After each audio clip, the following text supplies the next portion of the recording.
అందరికీ శుభోదయం అండి. మనం ఈ 2025వ సంవత్సరంలో రెండవ మాసమైన ఫిబ్రవరి మాసంలో మన కన్యా రాశి వాళ్ళకి ఎలా ఉందో చూద్దాం. కన్యా రాశి అంటే ఉత్తర 2, 3, 4 పాదాలు అంటే టో, పా, పి అక్షరాలతో పేరు మొదలైన వాళ్ళు. హస్త 1, 2, 3, 4 పాదాలు అంటే పు, షం, నా, రా అక్షరాలతో పేరు మొదలైన వాళ్ళు.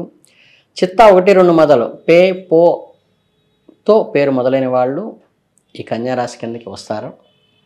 ఇక ఈ ఫిబ్రవరి నెలలో కన్యా రాశి వారికి ఈ ఫిబ్రవరి 12 నుంచి రవి ప్రయోజనాలను ఇస్తారు. ఇంటా బయట కూడా గుర్తింపు వస్తుంది. గత సమస్య నుండి పరిష్కార దిశగా మీ ప్రయాణం సాగుతుంది. రుణ, రోగ, శత్రు భావాల నుండి విముక్తి పొందుతారు. ఆరోగ్యం ముందు మంచి మార్పులు చూడగలుగుతారు. నిర్మాణపు పనులు ఏవైతే ఉంటాయో వాటిని చేపట్టగలిగి సుఫలితాలు ఇస్తాయి. ఇతరుల విషయంలో కొంచెం దూరంగా ఉండండి. అడిగితేనే సలహా ఇవ్వండి, లేకపోతే తలదొరచబాకండి. మీరు మానసికంగా, శారీరకంగా కొంత బాధను అనుభవిస్తున్నప్పటికీ దానిని ఎవరికీ కనిపించకుండా జాగ్రత్త తీసుకుంటారు. మీ బాధని దాచుకుంటూ బలంగా కనిపించడానికి ప్రయత్నం చేస్తారు. చేతికి కుబేర కంకణాన్ని ధరించడం వల్ల కూడా లక్ష్మీ కటాక్షం లభిస్తుంది. ఆర్థికంగా మీ పరిస్థితి మెరుగుపడుతుంది. కుటుంబ పరంగా బరువు బాధ్యతలు పంచుకోవడానికి కొంతమంది ముందుకు రావటం వలన మీకు మానసిక సంతోషము, ధైర్యము పెరుగుతాయి. మీ కుటుంబ సభ్యుల సహకారం మీకు మంచి ఊరటనిస్తుంది. కనుక కుటుంబ సభ్యుల సలహాని జాగ్రత్తగా పాటించండి. నూతన పెట్టుబడులు ఏవైనా అంతంత మాత్రంగానే ఉంటాయి. మీరు కొత్త పెట్టుబడులు పెట్టాలని ఆలోచిస్తున్నట్లయితే 1కి 2 సార్లు ఆలోచించి పెట్టడం మంచిది. విద్యార్థులు ఎంతో కష్టపడి విద్యాభ్యాసాన్ని పూర్తి చేయడానికి ప్రయత్నిస్తారు.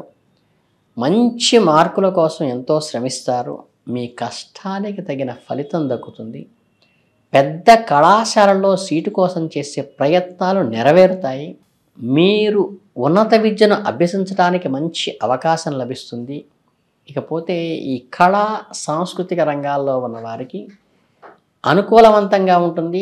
కళాకారులు కానీ, రచయితలు కానీ, సంగీతకారులు కానీ మంచి గుర్తింపు, అప్రిసియేషన్ కూడా పొందే అవకాశం ఉంది. అలాగే వృత్తిపరమైన బరువు బాధ్యతలు మరింత పెరుగుతాయి.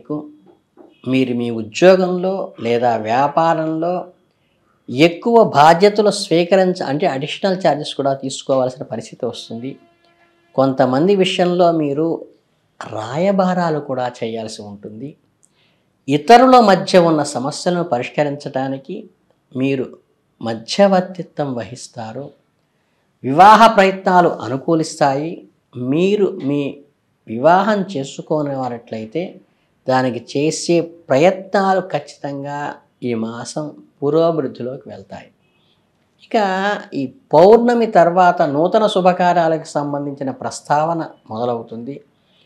మీ ఇంట్లో లేదా మీ బంధువుల ఇంట్లో శుభకార్యాలు జరిగే అవకాశం ఉంది. ఈ శుభకార్యాల గురించి చర్చలలో పాల్గొనడము, ఈ శుభకార్యాలలో వారి తగాదాలను పరిష్కరించడానికి మీరు మధ్యవర్తిత్వంగా వహించేటువంటి అవసరం కూడా కనిపిస్తోంది. కుటుంబ సభ్యులతో లేదా స్నేహితులతో మనస్పర్ధలు తలెత్తినప్పుడు కూడా మళ్ళీ ఆ సత్సంబంధాలు ఏర్పరిచే విధంగా మీరు ముందడుగు వేస్తారు. అలాగే ఈ వాతావరణంలో వచ్చే మార్పుల వల్ల మీరు ఉష్ణ సంబంధమైన అనారోగ్యం బారిన పడే సూచన చెప్పడం జరుగుతుంది. అంటే ఈ జలుబు, దగ్గు, జ్వరం వంటి సమస్యలు రావచ్చు. ఈ చర్మ సంబంధమైన వ్యాధులు కూడా వచ్చే అవకాశం ఉంది. కాబట్టి మీ ఆరోగ్యం పట్ల జాగ్రత్త వహించండి. నిర్లక్ష్యం చేయకండి. వేడి ఎక్కువ తగులకుండా చూసుకోండి. తగినంత నీరు తాగండి. అలాగే సూర్యోదయ వేళలో సూర్యుడికి అర్ఘ్యం ఇవ్వటం వల్ల కూడా ఈ చర్మ సంబంధమైన వ్యాధుల నుండి నివారణ రావచ్చు. ఆధ్యాత్మికంగా ప్రతిరోజు దేవీ దేవతలను ప్రథమ తాంబూలాన్ని సమర్పించడం మనశ్శాంతినిస్తుంది.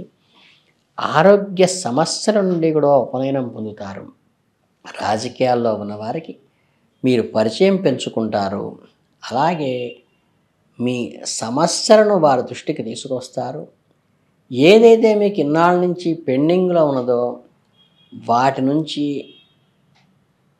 ప్రస్తావించే విధంగా మీరు ప్రయత్నాలు ముందుకు తీసుకెళ్ళి వాటిలో విజయాన్ని సాధిస్తారు. అలాగే ఈ ఫిబ్రవరి మాసంలో నెలాఖరులో మీ గురించి కొన్ని అసత్య ప్రచారాలు జరిగే అవకాశం ఉంది. విమర్శలు కూడా చేయటానికి కొంతమంది ప్రయత్నిస్తారు. వాటిని అస్సలేం పట్టించుకోకుండా మీ పని మీరు సక్సెస్ఫుల్గా చేసుకోవటానికి ప్రయత్నం చేయండి. అది మీకెంతో అనుకూలంగా ఉంటుంది. ఓవరాల్గా చెప్పాలంటే ఏంటంటే, ఈ ఫిబ్రవరి నెల మొత్తం కూడా మీకు అనుకూలమైన వాతావరణంగానే ఉంటుంది.